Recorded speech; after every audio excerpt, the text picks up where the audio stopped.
Bien-aimés frères et sœurs, vous connaîtrez la vérité et la vérité vous affranchira. Ça, c'est pas moi qui le dis, c'est la Bible qui le dit. Mais moi, je vous dis mieux. Vous connaîtrez la vérité historique, notamment celle de vos ancêtres kémites, et vous aurez une vision globale de ce que c'est que la vraie souveraineté politique. J'ajoute, vous reviendrez à la spiritualité africaine ancestrale et vous comprendrez les enjeux de l'indépendance économique. Et pour terminer, vous accepterez votre identité culturelle kémite et vous obtiendrez deux choses. La première, c'est la paix. La seconde, c'est le développement, à une condition. L'unité de toute l'Afrique noire, l'unité de tous les Noirs du monde entier.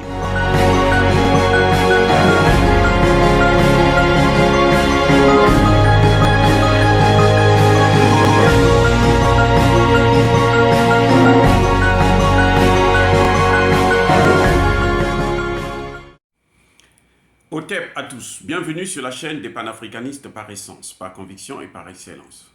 C'est des citoyens kémites par nécessité et obligation de combat.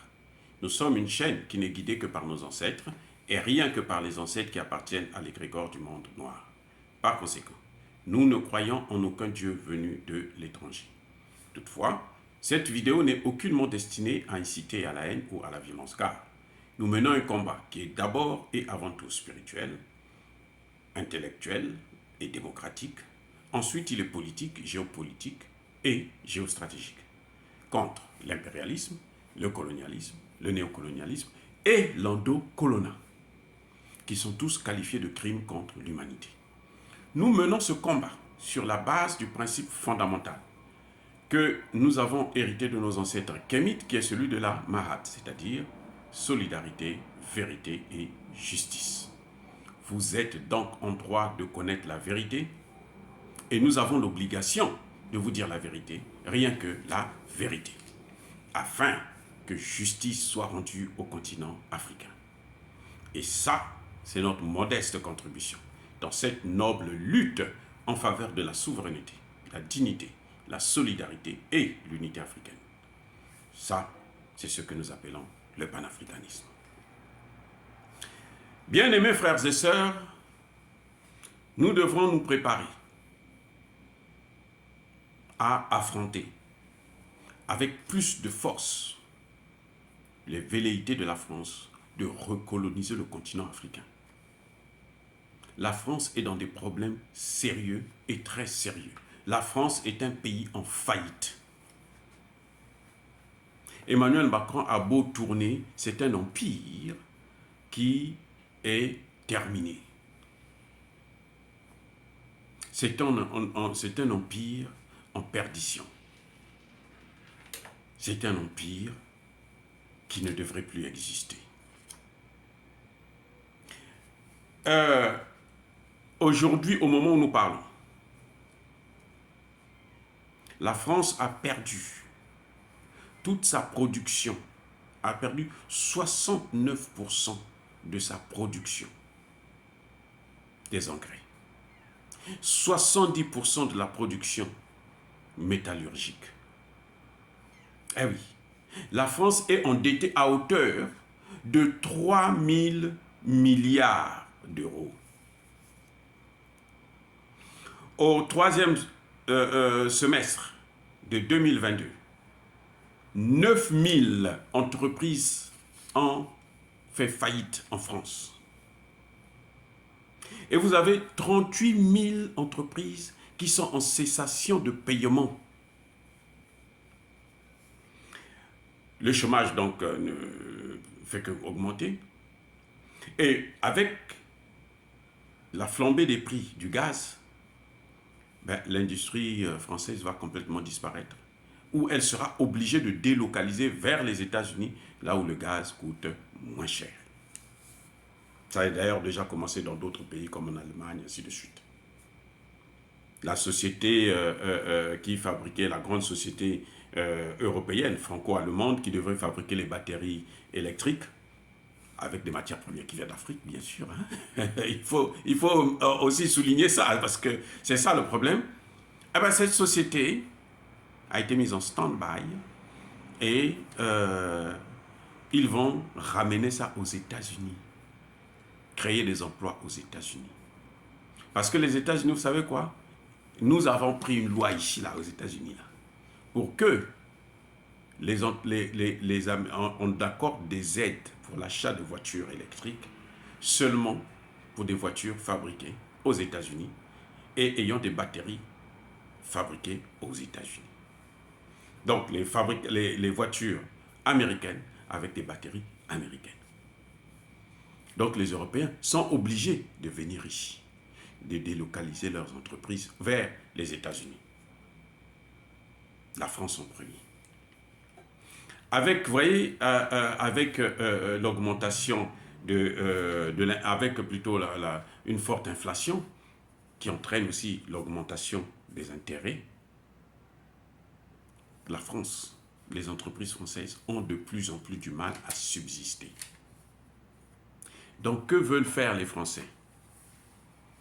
Ils sont obligés de se rabattre vers l'Afrique qu'ils avaient négligée parce que, vous savez, le problème de la France, c'est lequel? C'est que la France n'a jamais voulu que nos pays puissent se développer. Si nos pays ne se développent pas, donc les matières premières vont être transférées ici, en France notamment, pour que la France puisse les transformer et nous renvoyer le produit fini que nous allons acheter à des prix, mais alors très élevés. Et ça a été son erreur. Même quand il faisait des délocalisations, la France préférait qu'on fasse des délocalisations vers la Chine. Parce qu'il ne faut pas que l'Afrique se développe.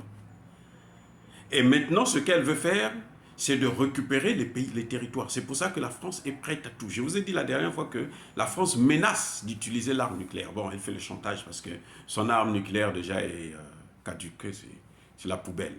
Hein? Ils sont en retard de peut-être 30-40 ans dans la recherche nucléaire. Donc, s'ils veulent utiliser ça, là, même eux-mêmes, ils peuvent mourir avec. Ah oui, c'est pas... Bref, la France s'accroche à l'Afrique parce qu'elle est en difficulté. Emmanuel Macron ne dort pas. Et aujourd'hui, les pays on nous avait fait croire qu'il n'y avait rien, il n'y avait pas de matière première, avec le désert, comme le Mali, comme le Burkina et autres. En fait, c'était des réserves de matières premières pour la France. La France a de l'or. C'est le 4e produit en réserve d'or au monde. Mais cet or vient d'où? Essentiellement du Mali et du Burkina. Donc si la France perd les deux pays, là, elle n'aura plus même des réserves. Donc même sa monnaie, même si elle veut revenir au franc français, elle ne pourra pas s'en sortir. Voilà pourquoi vous voyez que la France est en train de se battre. Elle est prête à tout pour récupérer le Mali. Vous savez, au Mali, là, la nappe, le sous-sol malien, là, a de l'eau potable qui peut alimenter le monde entier pendant au moins 2 siècles. C'est ça que la France a perdu. Aïe, ça fait mal. Hein? Quand on a gardé ça, on connaissait, on n'a pas voulu donner l'information parce que c'était nos réserves. Et bien maintenant que les gens ont découvert ça, au beau moment, très beau moment, puisque la prochaine guerre mondiale sera autour de l'eau potable, pas du pétrole. Maintenant, c'est l'eau qui sera la première richesse. L'or bleu. Et donc la France a perdu ça. Au Mali, on a découvert encore d'autres. Il y a même le pétrole au Mali. Et l'uranium, là, du Niger, tant vers la fin, ils ont tellement pillé le pauvre pays. Et il y a des grands gisements au nord du Mali. C'est pour ça qu'ils avaient donné aux terroristes cette partie-là, pour qu'eux, ils puissent exploiter les matières premières. Donc c'est à nous maintenant de prendre nos responsabilités. Les Américains ont l'œil aussi maintenant dessus, et les Américains veulent carrément chasser les Français. Eh oui, les Américains préfèrent maintenant faire confiance aux Allemands qu'aux Français. Parce que les Français ont passé tout leur temps à déstabiliser le continent africain, déstabiliser les pays. Les Français préféraient aller investir, même en Afrique, dans les pays anglophones, que d'investir dans les pays francophones. Et bien, maintenant, ils sont baisés. Je suis désolé, mais ce n'est pas de notre faute. C'est très bien pour eux et j'espère qu'ils ne vont plus revenir. Maintenant, il faut attaquer les autres pays où la France a encore une certaine influence. Il faut détruire ça. Il faut que la France reparte, que les légionnaires français là, repartent travailler en France. On va voir s'ils pourront vivre. Parce que quand ils viennent en Afrique, là, le Barkhane, là, au Mali, là, c'est l'argent du Mali que la France prenait pour nourrir, pour alimenter, pour entretenir cette bande de voyous, de criminels. Voilà, bien-aimés frères et sœurs, dire cela, c'est inciter à la haine ou à la violence. Non, c'est inciter à la prudence. C'est motiver, ouvrir les yeux des Africains pour que on puisse se débarrasser des bases militaires et qu'on puisse se débarrasser du franc CFA. Que la France puisse maintenant payer le fruit de l'esclavage, de la colonisation, du néocolonialisme et de l'endocoloniat.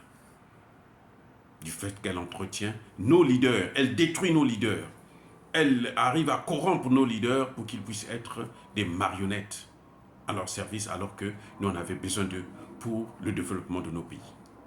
Maintenant, il est temps qu'elle puisse payer. Entre-temps, je persiste et je signe, soyez bénis par le Dieu des Kémites.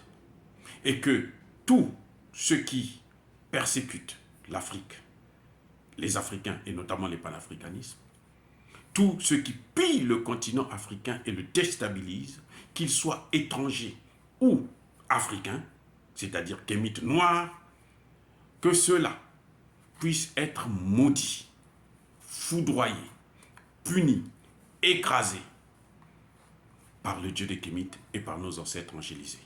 J'ai dit et j'assume. Eux, ils marchent par la foi et non par la vue. Mais moi, je vous conseille vivement de marcher par la connaissance scientifique et historique, notamment celle de nos ancêtres kémites, par les cinq sens et par l'intelligence. À vous, Abia.